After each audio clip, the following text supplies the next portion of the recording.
How to analyze a financial report in your NotebookLM. So one way you can do this is to upload the file itself directly here.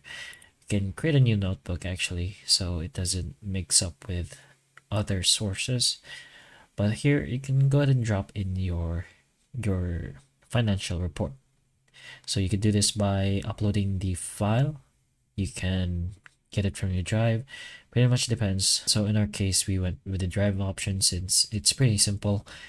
And of course, it's in a PDF file. Now, simply you're just going to go ahead and start typing in what you want to do with the report. And in our case, we want to go ahead and analyze. So just simply put that, I suppose. Analyze the report. And maybe you want it in a paragraph form or in a table form or something arranged. Oops. And once you have that set, just go ahead and enter. And it's just gonna go ahead and generate an answer for you while reading the PDF file. If you want it more arranged as well, you can put it as a data table.